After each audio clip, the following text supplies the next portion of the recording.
Ghosts, UFOs, alien encounters, and all things paranormal. These are real stories from real people. This is Fear of the Unknown. Alex Papps is in the house! Yo! How are you, man? Yeah, good. Nice to be here. Thanks so much for coming.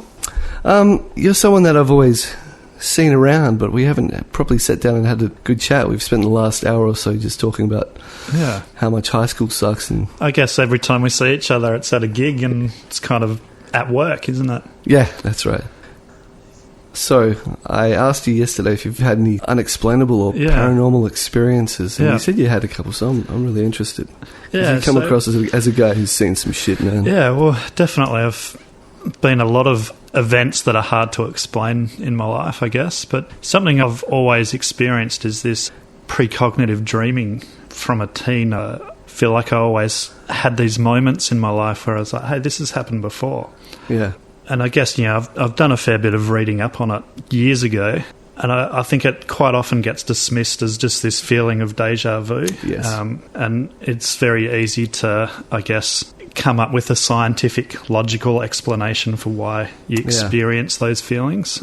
I guess one of the big precognitive dreams that I've had was, it was a very vivid dream. It felt real. I woke up from it feeling like it had just happened. Sorry, what do you mean? Like, you feel like it wasn't a dream? It was just like Neo at the start of the Matrix. You jumped from one life to the next. It was just such a normal thing. Like, every element of it, like getting in my car and driving to the place, where quite often in your dreams you're just in the place. Like, it had the mundane elements of the event. Right, okay, yeah, I get you. So it was when I woke up from it, it felt like a memory instead of a dream. And I had to think, did that actually just happen? And to the extent that I spoke to my wife about it. Uh-huh. So in the dream, I went to this community centre and met a few of the people there, and met this guy who was blind.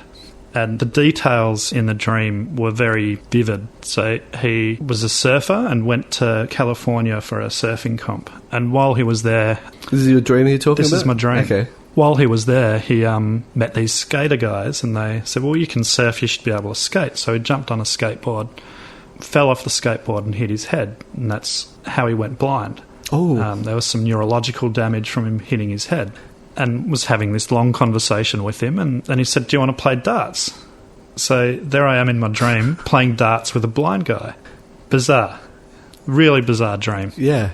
And so I woke up and I spoke to my wife about it. I spoke to a few friends about it. Uh-huh. And I think that's the big point of difference from this dream, because normally when you have one of those sort of deja vu moments where you think, oh, I've dreamt this, there's no real evidence that you can back that up with. Yeah. But on this occasion, it was so vivid and bizarre that I spoke to a few people about it. And then as part of my Bachelor of Education degree, we had to do some community service. Okay. And so I chose this place in Balcatta that was like a community drop-in centre, and there's this guy, like I recognised him from my dream. Oh wow. He looked, in dreams when you meet people you don't know, quite often they're just an amalgamation of people you've already met or seen. Sometimes their face can change, the personality's just exactly recognisable. Yeah. And he just looked like this guy, and then it became apparent he was blind. And then he's telling me this story of how he's a surfer and he went to exactly as my dream. And then we're playing darts.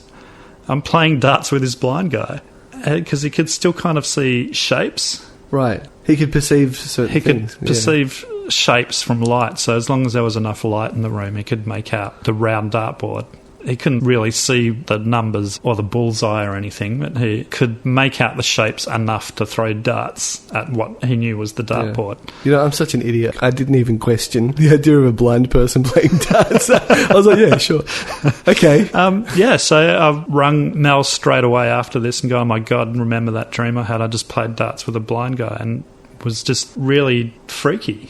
So while it was happening, did it occur to you... Oh, yeah. It was just like, I had a dream and this happened. Yeah, so I spoke to him about it as well, and he kind of just dismissed it. Huh. It's really hard to explain the feeling. It's like things are happening that you're already expecting to happen. Right. So in a way, you kind of lose the idea that you have control over that situation because it's already happened. Yes. Okay, I gotcha. And like you're going through the motions of something that you know has already happened, and you're just watching this thing peel back. Yeah, it's a really surreal experience, and I get it often with small little deja vu situations, and you have that kind of fleeting moment of, oh, I feel like this has happened before. But this was maybe 3 hours, a 3-hour period that just seemed like I was going through the motions of something that had already happened. Yeah. Bizarre. What does it mean? And why? Why was that such an important moment? Yeah. I've never seen this guy again. It was literally a 3-hour community service activity that I had to go to, and that was it. Had no communication with this guy after. So did he get something out of that meeting that he was supposed to get? Because I definitely didn't get anything out of it. Honestly, look, similar stuff's happened to me, but it's been even more mundane crap like that. It's just like, I remember once I was listening to a conversation of my parents, and I picked up a TV guide, and there was something on the TV that was really specific. Yeah. And I just woke up from that dream like just going, oh, that was dumb. And then it actually happened. I'm like, ah! And then people just said deja vu. Yeah. And but it seems so pointless. It does seem pointless. Is there something that happened at that time that was really important? Or, so you think it could be connected to like a fate type of thing? Well, I don't know. I guess, as it's something that we do as people all the time, is try and search for meaning within things. That perhaps there is no meaning for it. Yeah. Yeah, then you go down that rabbit hole of the idea of time, where, in Western culture, we view time as it travels in a linear way. Have you heard any other different interpretations of the nature of time? I guess, I work a lot with Aboriginal people, so that idea of time being more like a spiral, not even circular, it's a spiral that can cross over itself as well. So it's not this idea of it's like a past, present, future. Like a tangled slinky. Yeah, exactly.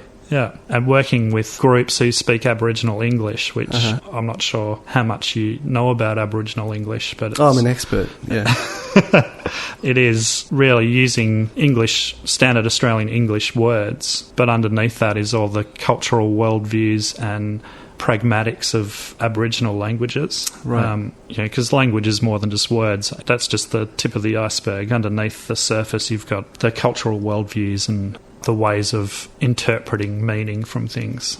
Yeah, that's a whole other language. Yeah. So when you're working with kids who speak Aboriginal English, they will write in that kind of spiral, circular time frame. Can you give me an example? Because it's fascinating. It's like I can understand what you're saying, but I can't solidify it. I guess if you're writing a recount, or if you're giving an oral recount, you'd start at the beginning of the story, you'd set the scene, and then you'd move through to the body and then to the end. Where Aboriginal kid is more likely to start at the beginning, jump to something that happened in the end, come back to the beginning, go to the middle, back to the beginning. Like, it's not this nice linear account of the events. I guess there's different elements of importance in different languages and different cultures that almost rank the things more important. It's like the Japanese, like instead of subject, verb, object, it's subject, object, verb. Yeah, but then the structure of a narrative is very different in different languages. And it's really... That's interesting. I mean, that's a culture that's really based on type of storytelling that's super unique. And there is this... I guess you call it spiritual element that's embedded into the language.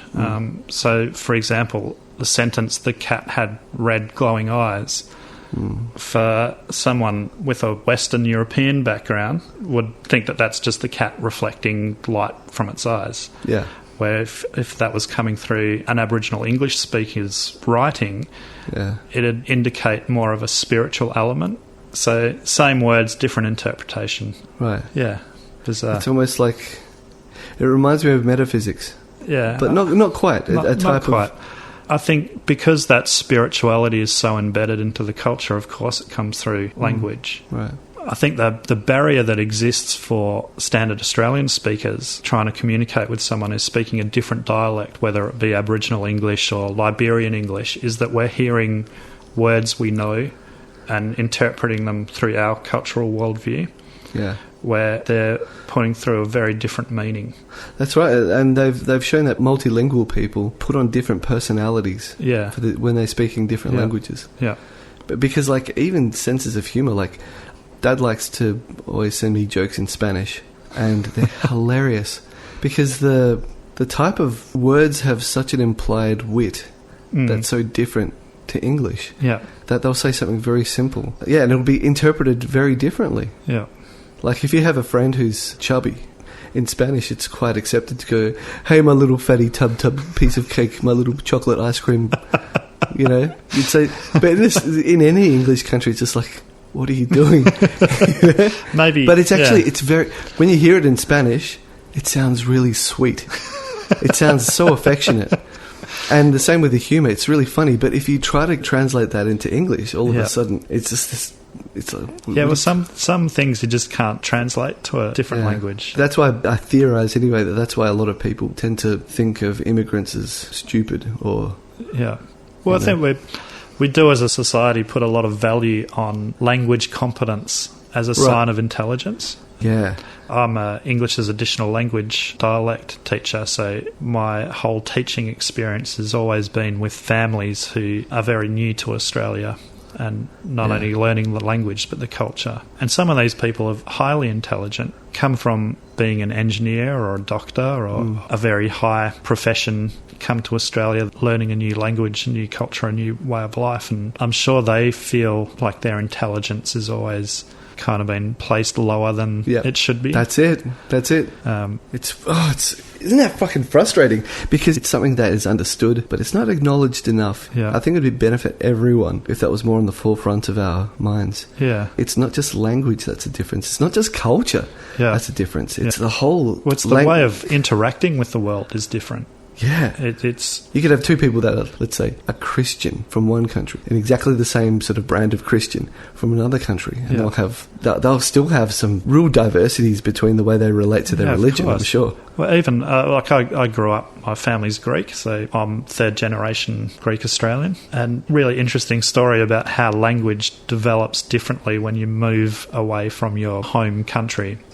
We grew up always using the word bilagani for kettle. And then when my family, I think it was my auntie and my uncle, went back to Greece, they came back with this story, which, they're calling it the bilagani, and people are looking at them weirdly. What are you talking about? And through the conversation, it came out that that's not actually the Greek word for kettle and was actually the Greekified version of billy can, which is an Australian word. Third generation. There you go. So, language evolves and moves forward. So if you move away from your homeland, that's still going to keep happening. Yeah. Billy Candy. Yeah. That's hilarious. Yeah. It's like fair dinkum. Yeah.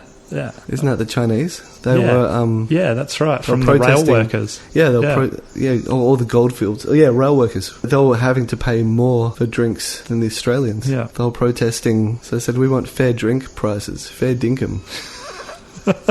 How cool is that? Yeah. Damn it, I love living in Australia, though, because of the cultural diversity. Yeah, it's amazing, isn't That's something, like, you grow up, and in primary school especially, you feel the divide. Yeah.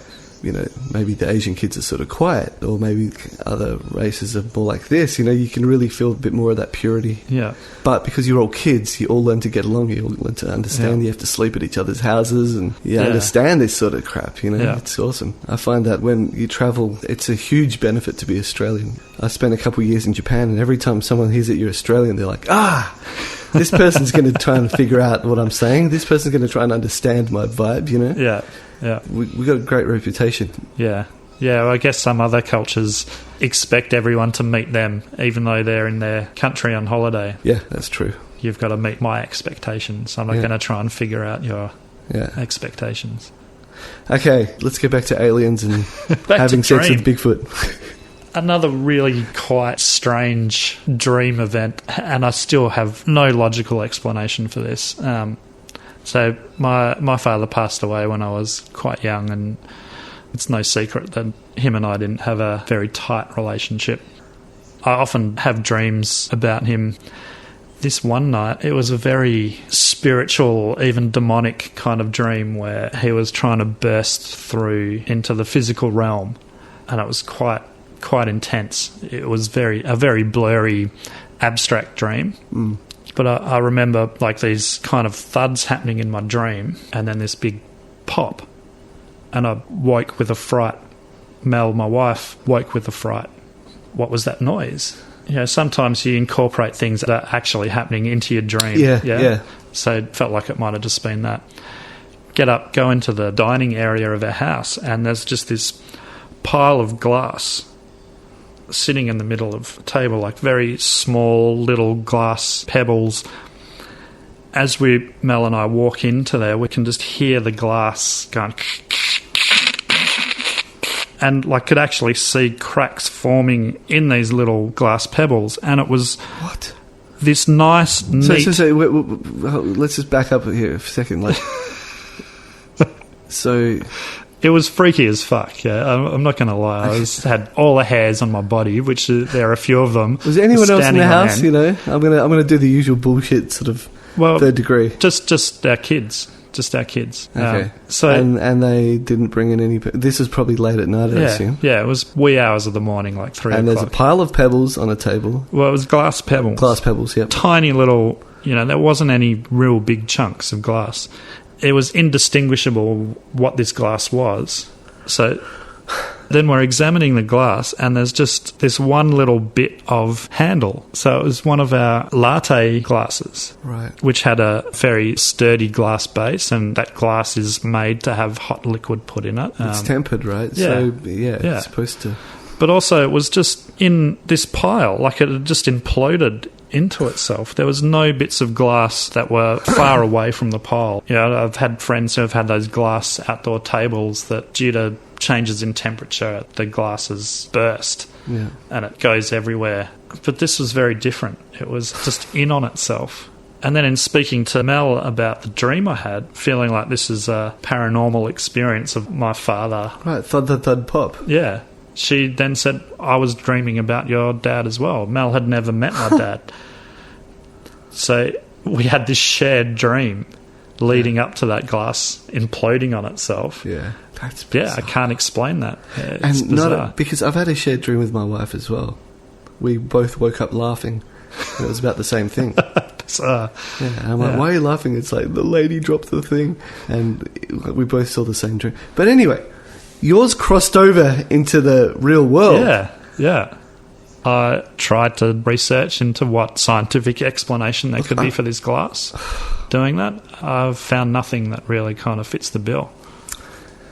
Oh, it's strange. Look, I want to dive further into that, but what you told me reminds me so much of another story a friend told me.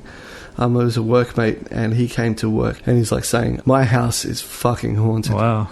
I was like, bullshit, And like once you hear someone tell the story, you can sort of tell if they want to be the special person for the day, or if they're genuinely confused and afraid. Yeah. And this guy definitely was confused and afraid.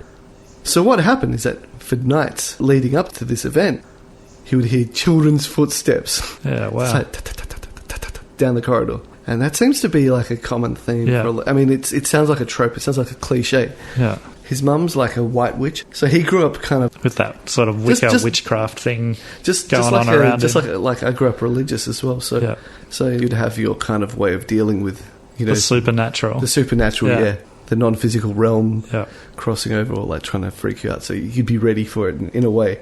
So I guess I can't remember exactly, but he kind of had his way of dealing with it. He might have like burnt some sage or something. Yeah, okay. I think he actually burnt some sage. He loved to collect small elephants, and he'd have them like like head to... His name's not Mark, is it? No. He had them trunk to tail, just kind of around his room, all facing the same direction. He went to sleep.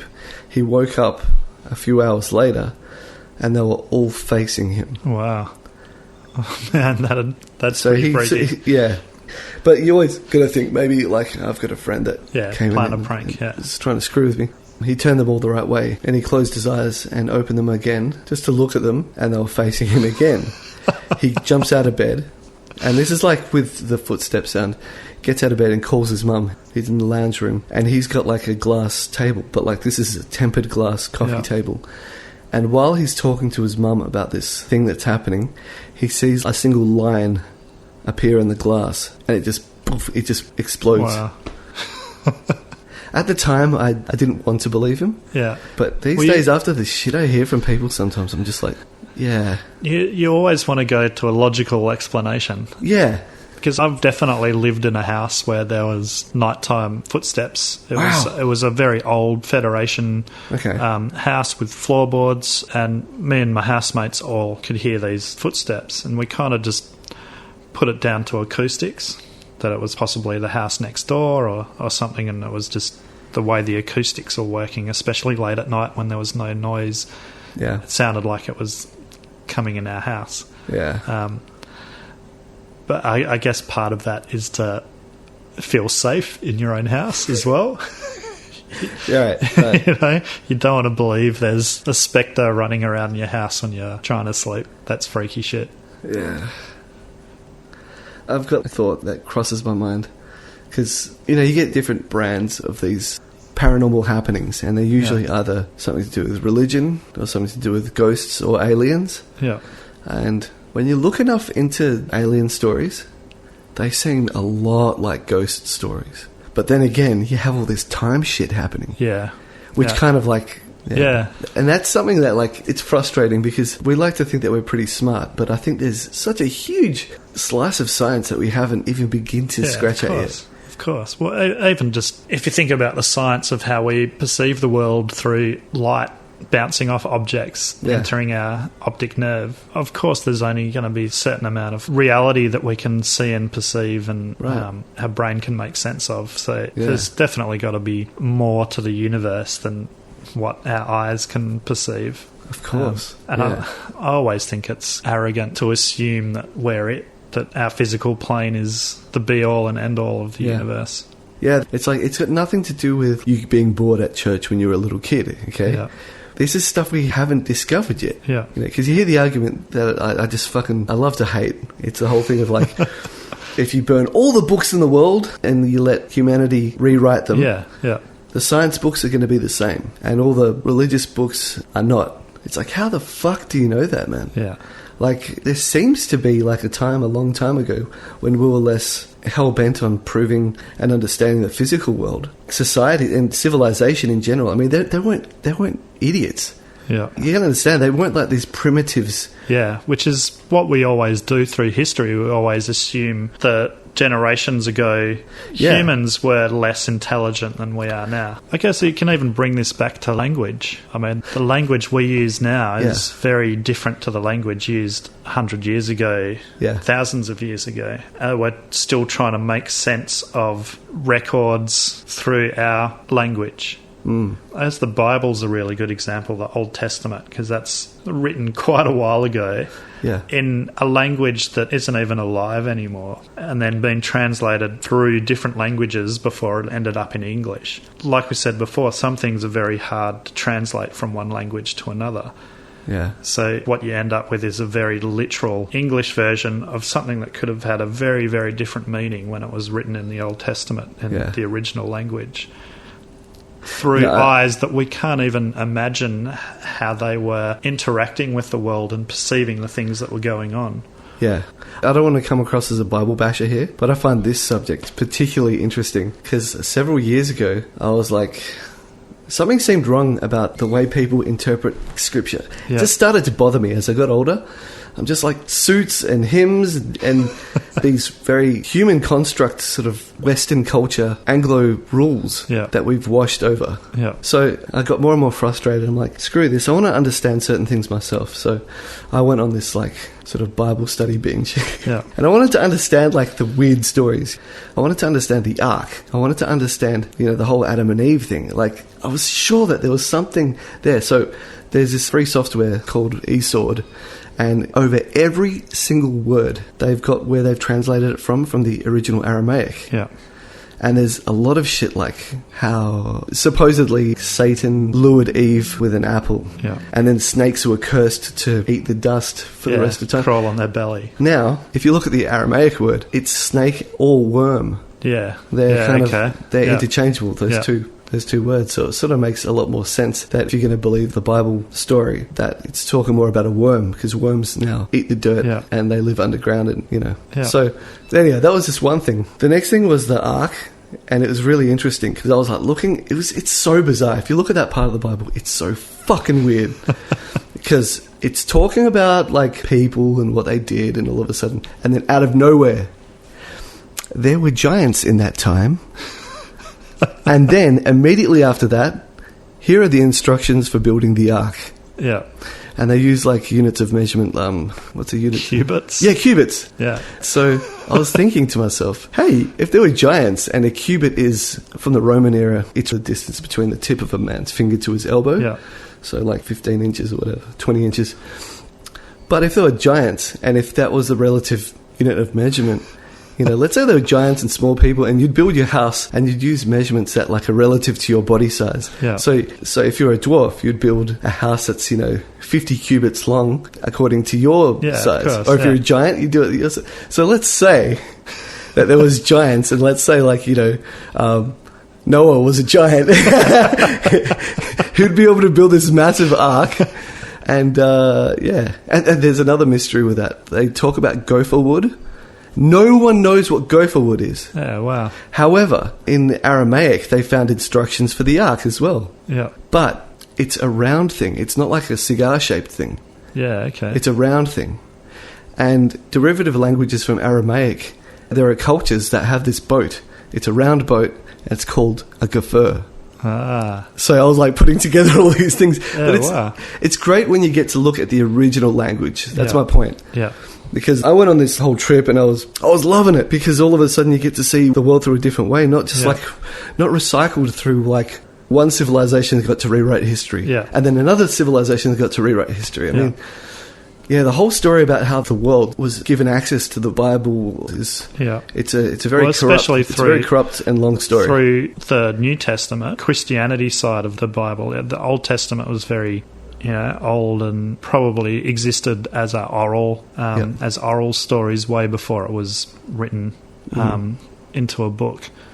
But the New Testament was very much written well after Jesus supposedly been crucified. Right. And for very distinct groups of people. So all of the books from the apostles tell a very different story. Yeah. The story of Jesus' birth with the three wise men only exists in one of the books. Yeah. There's very different recounts depending on what group of people they were trying to sell Christianity to. Well, I mean, from my upbringing, the branding of each one, well, this is the short answer. The one that I grew up to understand, I guess, was that each one of the Gospels, Matthew, Mark, Luke and John, they are looking at different aspects of Jesus. One is a servant, one is a king, blah, blah, blah. So they have different purposes. They're not supposed to... Yeah, but surely for me, those purposes are for the lower class as a servant, for the upper class as a king. They're selling a very different version of Jesus to a different target audience. That's how I interpret it. Okay, that's interesting. It never even occurred to me. And then the overlaying of Christian times of celebration over the top of existing pagan celebrations. Yeah. It was a rebranding. Do you know much about the Council of Nicaea? Not really. That is a genius marketing campaign in rebranding paganism. Yeah, right. It's amazing. It's kind of like... If you can't beat them, make them think you're joining them. Well, I guess Christianity was becoming popular, and they're like, well, we still want to. Well, is it a form of controlling and manipulating the masses, which the Roman Empire definitely excelled at trying to do that? Yeah. Did you grow up particularly religious? Yeah, being Greek? So grew up Greek Orthodox. Yeah. Easter, man, it's all about Easter. Yeah, Easter was massive. I've definitely strayed away from structured religion growing up. Right, yeah. I still have spiritual beliefs, but find it very hard to subscribe to any religion as it's written. Yeah, it's like politics, anything that's ideologically driven. Yeah. All of a sudden, combine that with people. Yeah. Combine that with a tendency of power corrupting. Yeah, yeah. It's a recipe for disaster. Yeah. In some way, I still have massive respect for people who have faith. I think it's nice to have faith in something. But there's a whole spectrum of people who have faith. There's people who use it to mask their hate of certain groups of people or just everything in general. But I guess working with communities that are made up from people from very different parts of the world, I've got to see a huge cross-section of people of such a varied array of faith and beliefs that I do know a lot of people who are very atheist and discredit religion completely and only look at the bad parts of religion. There's been a lot of war. I don't need to tell you or any of the listeners about the history here, but there's a lot of good parts that come out of religion as well, and I think we should embrace those elements and how it brings community together and people together. Yeah. A lot of people use it as the foundation of their culture. Yeah. And it's a cultural thing. Yeah. Yeah. So, what do you think about aliens? I think it'd be very ignorant to believe we're the only planet with life in the universe. Everyone always says this. But I don't know. I think... Okay, let me rephrase this question.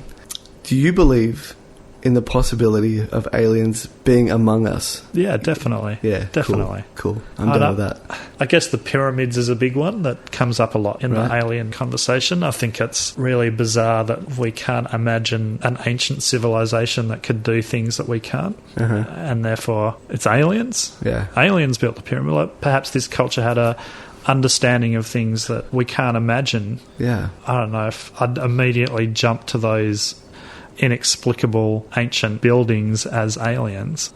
Yeah. But I don't discredit or discount the fact that it could have been. It seems to be this thing where it's proven that there was a global flood about 13,000 years ago.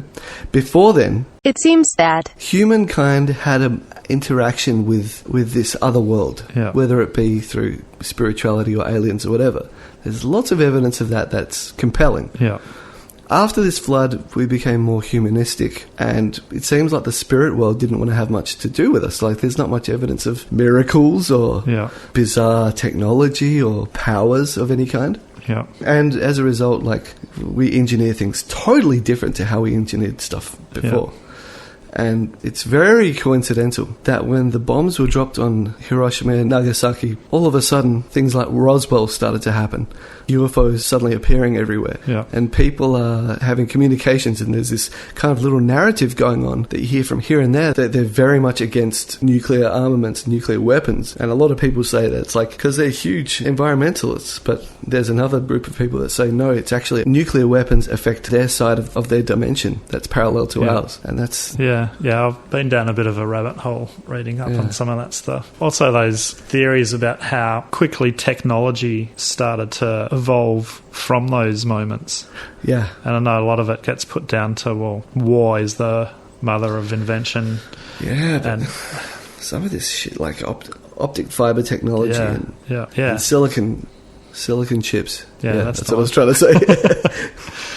Edit. And silicon chips. Right, so I find that interesting. Right now, there's more disclosure from the government than ever, where they're just outright admitting, yes, we've had programs that are trying to figure out what these UFOs are. Yeah. And then all these people that are just officials from the military and from the government saying, yes, we've been in communication with aliens for a long time. They don't get into specifics, but they're allowed to say this stuff. Yeah. And because it's most people think they're crazy. I mean, it seems like... Well, isn't that the where we are in society? Is anything that is a little bit hard to explain if you're really banging on about it, you just get labelled as crazy. Yeah. Especially because, everyone thinks they're so smart. It's I have Wikipedia at home, all right? And if I wanted to, I'm not going to, but if I wanted to, I could go home and disprove you within, Yeah. I guess it's that same trope where, if Christianity was real, Jesus did come back to life, he'd probably just be in a psychiatric ward somewhere. I guess so. It's interesting, though. with aliens, I've looked at, I wouldn't say like I'm the most read up on it, but everything that YouTube has to offer, I've like, looked into, and it sounds so dumb, it sounds so naive, but it seems like aliens, the ones that they abduct, the ones that they interact with, they always seem to be the types of people that are not going to be believed. And I know it sounds so like, coincidental. Well, but it's like they don't want to be... They don't want to interact with people that are going to be... But surely that becomes anybody who's abducted by an alien. If you or I were abducted by aliens tonight, came back to tell the story, we're then that crazy, unbelievable person. Yeah, but I'm talking about people that have maybe mental problems, that are not delusional. Yeah. But they have a sort of mental problem that all of a sudden just discounts them, unreliable witness. Yeah. People like that, or people who are like super hippies. I've got a friend who, and I've been promising this for so long, and I think she's really, really super hesitant to come on the podcast. But she was in Serpentine. She was at a meditation retreat. Yeah. And it was late at night, and everyone had left, and she was the last car leaving. And it's on this countryside property, and she was driving past a dam going towards the gate to exit. She looks to her right, and she sees a fucking UFO. Like, from here to like where that car is parked just there. Wow. As clear as day. And it's like one of those traditional flying saucers, the ones that you see like in children's books. Yeah. She noticed it, and it just, boom, just whipped up into space silently. Just, whoosh. Yeah, wow. And, oh man, I really want to have her on. Like, she was telling me about this because this is before I even came up with the idea of this podcast. Yeah. She's kind of what inspired it. Yeah, okay. Because she was telling me about it on Messenger, and then she's like, I got to call you just so I can tell you the story properly. And it's so crazy. But the thing is, she came from a meditation retreat. The people these days that can summon orbs, and this is not a stupid thing, this is something that is not taken seriously, but it's all over the internet. People, they meditate, and on the horizon you'll see a couple of little orbs dancing around. Yeah, wow. This is stuff that you just look for it, just type it in, and you'll find it. Okay, I will. And it's like these people are not believed because it's because it's the same thing. Like any conspiracy theory is now painted with the same brush as flat Earth. Right, yeah. Like once you have crackpots, if that's the right word to use, saying, nah, things are different than you believe, anyone who says things are different to what you believe is painted with the same brush. Yeah. It's like the left and right in politics, If you're left, you're a pot-smoking hippie with dreads and a vegan, and not everyone on the left's like that. Just like not everyone. And everyone on the right is Hitler. Yeah. I think we like to simplify everything, and conspiracy theories, if that's the right word, or things that oppose what we believe the truth to be. Yeah, it's the same. It gets painted with one brush. So if you have flat earthers and people who believe that dinosaurs were a conspiracy, which is a very real conspiracy theory, I don't know if you've been down that rabbit hole. No, never. No, it's quite bizarre. Yeah, we went to a church that was like, they didn't talk about it too much, but they're like, dinosaurs existed and there's no such thing as hell type of thing. It's like a combination of Jewish and Christian. Yeah, okay. Yeah. Anyway, are there any conspiracy theories that you believe in?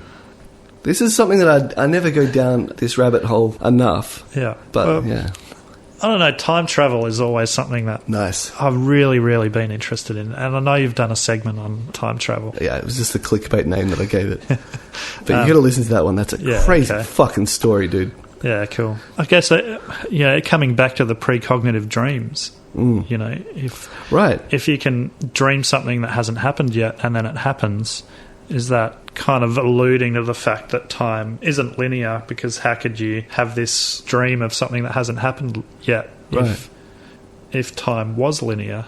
Look, I'll give you the very short version of what happened, because this is a perfect example. Yeah. My friend was travelling with his mum, and they came across a big crash in the road. They were told to sort of like wait until they clear the road. I have to stress that this was like a crazy bad car crash. Yeah. Like mangled. They parked. They spoke to this guy in the car next to him who was really friendly. Dude with curly white hair. He's wearing like a cricket uniform. And he was like saying, oh, where are you going? And he's like, oh yeah, I know that place, blah, blah, blah. My mum works at the servo. Yeah, it's a great place. All of a sudden, they're driving down the road again. And it was kind of that thing of like, I must have been daydreaming. They don't remember leaving. So that's just the very beginning. They go to the next town where they were staying, and the dude's uncle works for the city council. They were there for a couple of weeks. He heard nothing about the crash. Like, he asked around, and it's a small town, so everyone hears about it. Of course, yeah. They went back to the scene. There was no rubble. There was no broken glass. There was no sweep marks. There was no scratched concrete. Nothing. Then it became the little mystery of their summer holiday. So later on, they found themselves at that service station that the guy said, my mum works at the service station. And they're looking through the local newspapers and the newsletters and stuff. They see nothing about it. And they're like, wow, you know, because him and his mum both experienced this. Yeah. Anyway, this is where it gets weird. The lady at the service station goes, oh, what are you guys looking for? And they said, and they explained the story. They said, we came across this huge crash down the road that no one has heard of, but we definitely saw it. And we were parked next to this guy who was like, actually, he said that his mum works here. He had like curly blonde hair and he was wearing his cricket whites. And the lady went pale and started crying because her son died at that place in a car accident, and he fit the description. He was buried in his cricket uniform. Yeah. So it's like this weird double, triple crossover of things. And the time that they spent there, which was like about 25 minutes to half an hour, that time was not added to their trip. They arrived at their destination exactly on time. Yeah, wow. Yeah. So is that a time travel experience, or is it a weird supernatural paranormal phenomenon? It's like they drove into a time bubble. Yeah. But it was crossed over with another time bubble where the dude was parked next to where he was going to die or something like that. It's kind of like this weird bizarre crossover of a couple of different time paths. Yeah. That's when it makes sense, like what you were saying before about the spiral. Yeah. But this is like I was saying, it's like a tangled slinky. Yeah. The timelines crossing over each other. Yeah. And they could interact. But there was a whole bunch of other detail that he goes into. You've got to listen to it. Yeah, he spends like an hour talking about it. He goes into like crazy detail. Yeah, wow. Because he's basically just trying to prove how, you know, this was not a dream. This is not his imagination. Both him and his mum have exactly the same story. Yeah, well, I guess, like we said before, people are going to always try to reason it out. And if there's no reasoning it out, it's possibly a bit of a crackpot. Yeah. This is creating some cognitive dissonance that I don't feel comfortable with. But what I hate is people that try to debunk stuff in the way of like, well, there is a type of condition where people have shared madness and, you know, all that sort of shit. It's like, shut up, man. Just say you don't know. Just say you don't know.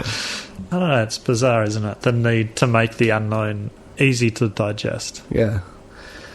But it's a problem. The unknown is a problem because it's like, as humans, we want to know, what can we do with this? I don't know. I think that's what I think anyway. Generally speaking, that people are dumb, a person is smart thing, like as a collective group, people don't want to feel uncomfortable by the unknown.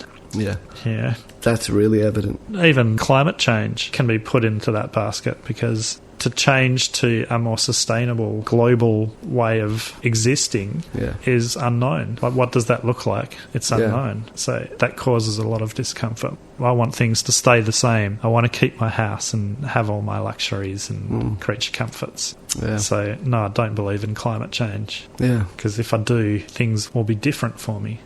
Climate change is a funny one. I haven't looked enough into each side. Yeah. All I know is that I've heard, like, huge evidence for and against. Yeah. After that, I haven't looked any more into it. I'm just like, you know what? There's a lot of fucking rubbish around the world. That's where my heart lies. Like, I feel sad for animals dying because of garbage. Yeah. I think that's something that's immediately measurable. Yeah. And I fucking hate it, man. Yeah. I like when you go to countries, it's like the state of the Ganges. It's like those poor people. Yeah. These fucking companies dumping chemicals and dead bodies, and well, the companies aren't, but like, what's happened to the Ganges in such a short amount of time? Yeah. It went from this beautiful place to...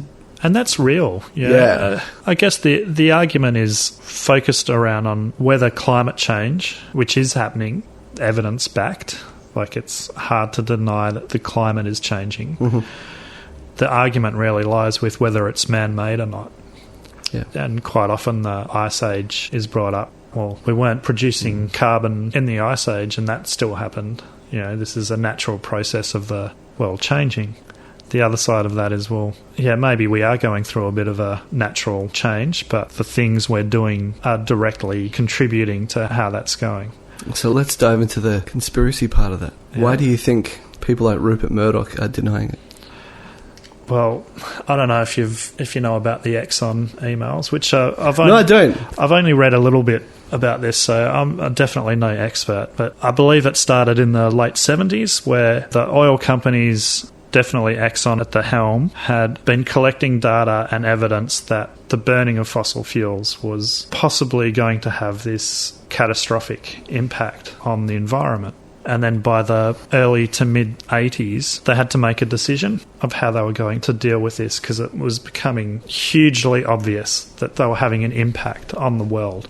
And their decision, which is backed by emails, was to create a campaign of misinformation to deny that climate change was man-made. Wow. So there's a lot of evidence, and I don't know, I guess if you look for evidence for anything, you can find it, because there's some very good ways of manipulating footage, data. And even before, there was a point where, I don't know too much, but something along the lines of photographic evidence is no longer admissible in court, because people can Photoshop stuff flawlessly now. Yeah. Video evidence now has been compromised, especially with deepfakes. Yeah. But yeah, I had never heard of that. Yeah, okay. Of the decision of let's deny it. Well, it's quite often compared to how the tobacco industry suppressed all the health effects that smoking had on you. Again, in both cases, it's a corporation protecting profits at the detriment to health or the environment. And I guess that's where we are in a hugely capitalist global society, is that profits and the dollar will block natural systems. So we created this artificial system that's way more important than the natural systems that we live in. Yeah.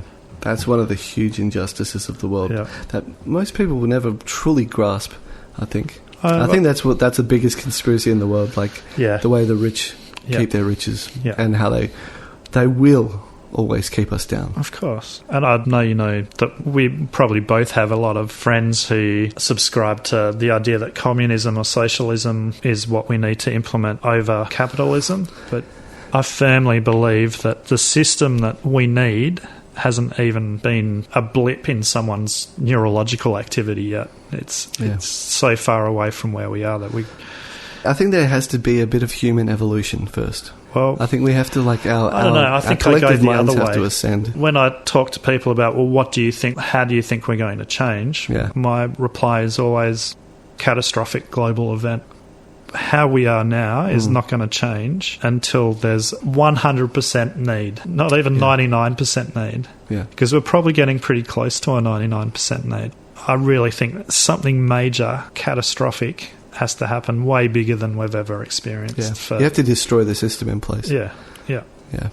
Because the people who hold the power, they don't want to give it up for anything. They'll drive this fucking bus into a wall. Yeah. Before they get off it. Oh, for sure. Yeah.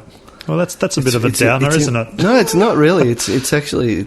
I think it's really important to keep these things in mind. Yeah. Because, I've got kids and I don't want to bring them up being like raving lunatics like me. Yeah. But I want them to be able to see the world realistically, because when you understand all the chess pieces that are in place, you'll know how to live your life, you know? Yeah, that's true.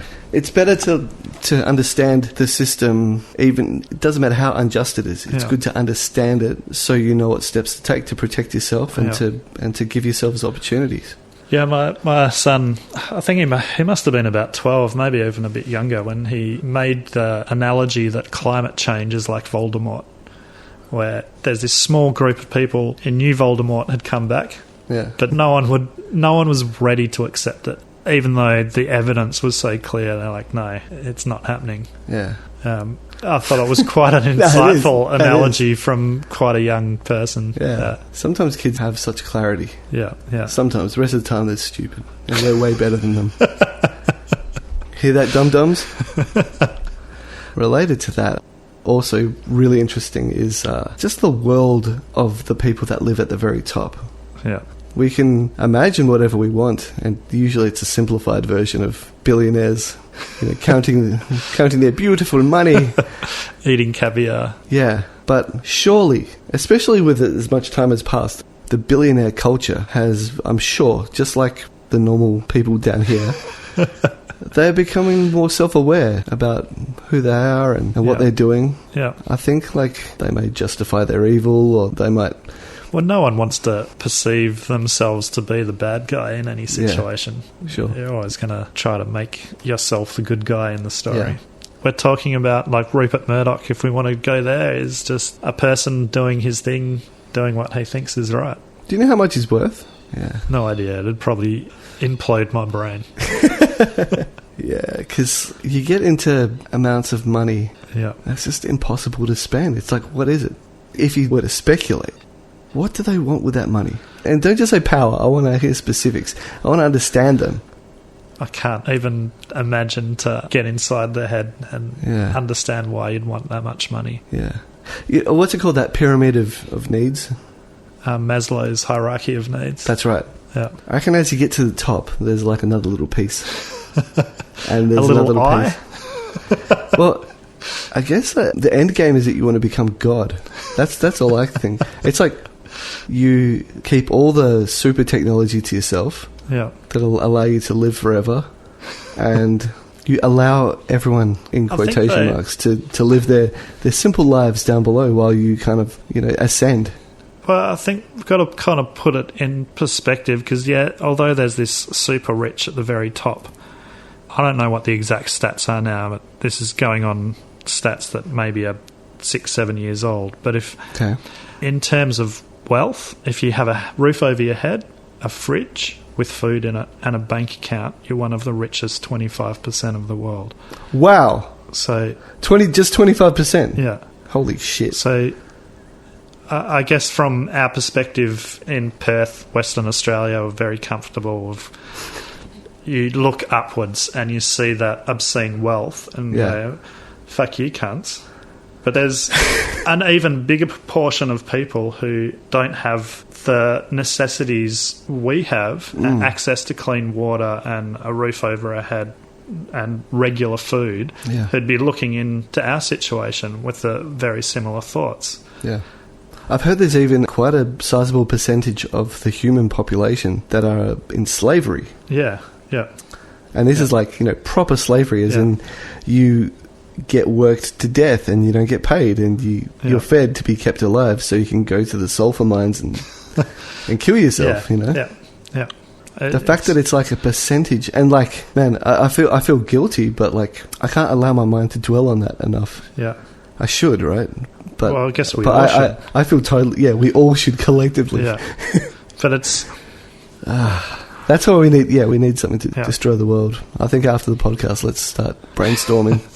But I think it comes down to this same argument with climate change as you could use for human slavery and the poverty that exists in the world. You're taking on responsibility for that as an individual, as a consumer, when really that change has to come from way higher up from us. If we can refine it down to climate change, when a climate change denier will say, but they had single-use plastic bottles. So how can you say you're trying to change the climate when you're using a single-use plastic bottle?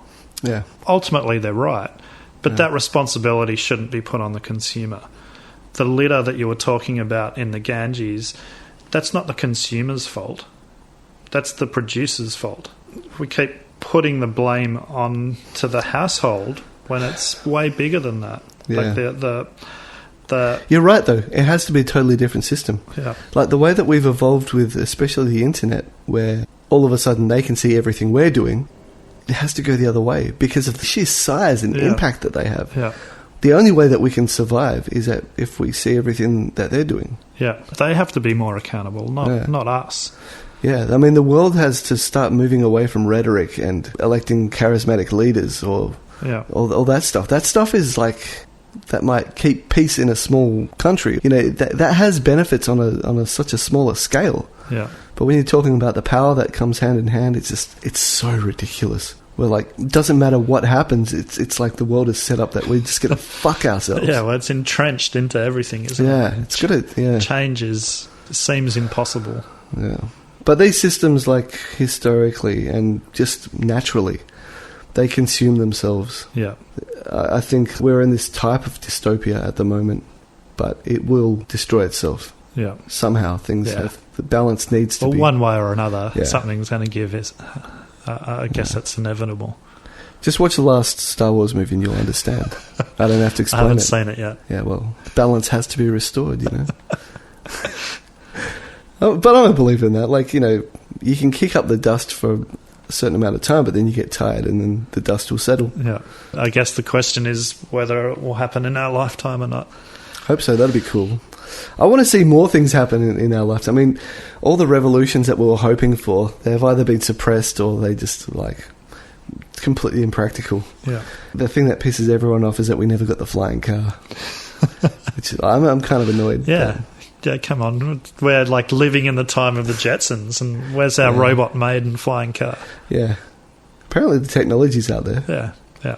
There's evidence that, like, I guess if you want to believe in the whole, like, sort of shadow government conspiracy, the shadow governments are all these weapons and tech companies that are running things. Yeah. Like, you may have noticed, that's why I never get into the whole political debate. Yeah, okay.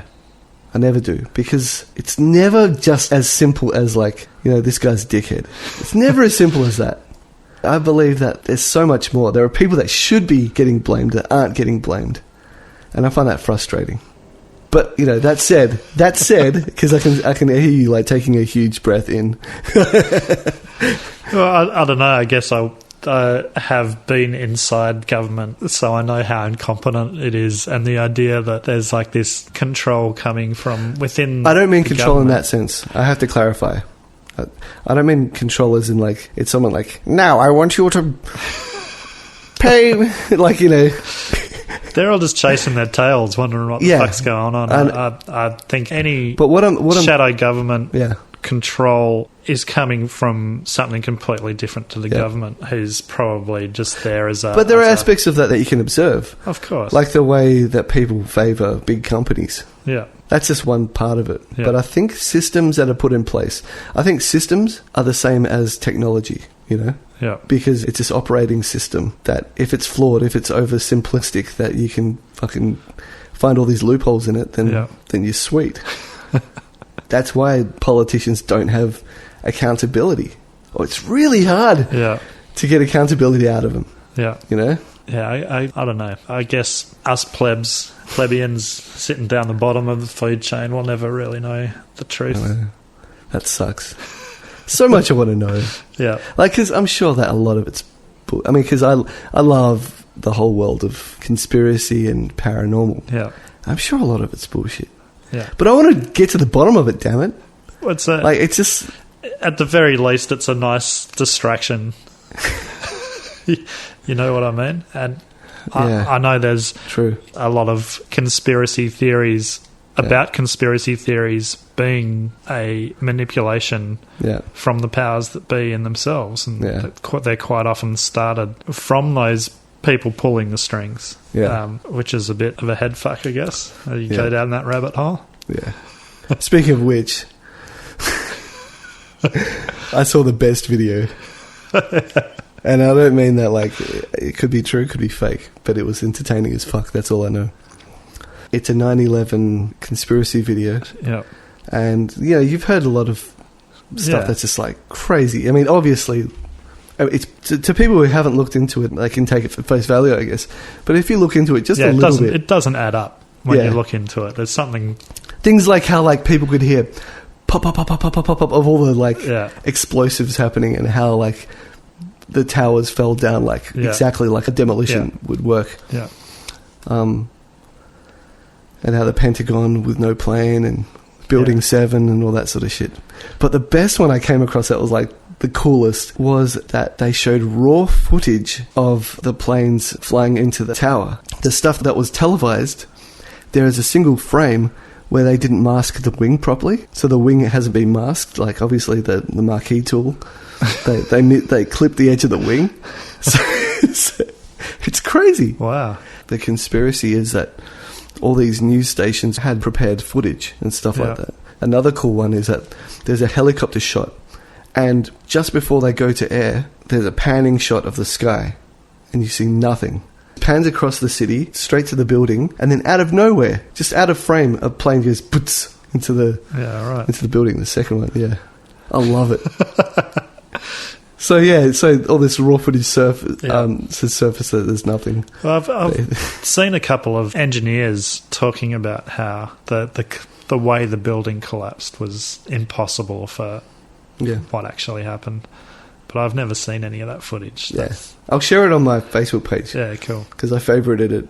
It was really cool. But unfortunately, like, conspiracy theorists usually shoot themselves in the foot because they're so worked up about it that they end up not making a convincing argument most of the time. Yeah. They're just in a huff, and they're like, "See." They're not calm about it. They're not communicating in a way that's going to relate to people. It's just like they've got this big siren on their head. Might as well be wearing a tinfoil hat. Yeah, that's how they come across, So that's probably why it's still allowed on Facebook. I don't know if you've ever seen any of the Jim Jeffries show, but he had a segment where he got, I think it was 5 different conspiracy theorists in the room together. Yeah. Who all believed in different conspiracy theories, who all interacted with each other like the other ones were crazy and they were the same ones. So it was brilliant. It was really brilliant. Now, Jim Jeffries, he's a clever dude. Yeah. But when I first saw him, I was like, how is this guy so popular? But he's huge in America. Yeah, yeah. I didn't really hear of him in Australia. Yeah. We got Jim Owen and the other dude. And the other dude? Yeah. Carl Barron? Yeah, that's actually who I was thinking of exactly. Far out, man. How long have we been talking for? That's pretty good. All right, we could probably leave it there. Yeah, cool. But like, great having a chat with you, man. Thanks so much. Thanks for inviting me along. Yeah, I find it interesting. We've gone down the part of anthropology quite a lot more than what I usually do. Yeah, I guess I'm a language nerd. It's my profession. Yeah, I love delving into that side of culture. But it's great. I mean, if you think about it, if we have these differences between, like, just language, like the implications of cultural differences because of language, think about, if there was an alien species, like, that's why they're so baffling. And I think that's part of the reason why the idea of aliens is so baffling, because, like, what do? They're hanging around. They want to be seen, but they don't want to be seen. And they play with our bum, or they have sex with us, or... Have you ever seen the movie? So it's hard. It's like, what the fuck is their motive? Have you ever seen the movie called The Arrival? Well, is that the Jodie Foster one? Is it Jodie Foster? No, that's Contact. No, yeah, that's Arrival. Where it's about this linguist trying to communicate with. That's aliens, such a great movie, and she has to stop existing in a linear time frame to be able to communicate, because their language has this weird time element to it. Yeah. So by learning that language, she opens herself up to being able to exist in different times. Yeah. Which, bizarre. Lovely movie. I love that movie. I hope I didn't just spoil it for anyone who hasn't seen it, but watch it. It's good. There's also pew pew pew killing aliens. Yeah. No, not really. Actually, it's such a clever alien movie, and the way it's shot as well. Yeah. Really original sort of idea. Not just aliens invading Earth and Will Smith saves the day. Yeah. William Smith. I heard the funniest thing. Independence Day? Yeah. How, like, at one point it was in one of the other podcasts, someone's talking about how funny it is how the UFO crashes and he opens up the fucking hatch and there's an alien in there and he just, like, punches the alien in the same place where, you'd punch a human, and it's, like, knocked out for hours. Enough time for him to drag it to Area 51, for them to open it up, and it's like, there's this tiny little alien inside. It's like, this thing had huge bio armor, right? Yeah. It must have been the most useless bio armor. Because it could get knocked out with a punch to the cranium area. It's like, paf! And it's like, oh, you got me. All right, let's leave it at that. But cool. Thanks so much for coming back. Pleasure. Look, if you remember any other stories, I'd love to have you back. All right. Or even if you just want to talk about something, that'd be cool. Anyway, thanks everyone for listening. Please rate it if you're listening on Spotify. Subscribe to YouTube and like us and follow us on Facebook as well. But thanks again. See you next time. Bye-bye. You've been listening to the Fear of the Unknown podcast. Be sure to follow us on social media with all links in the description.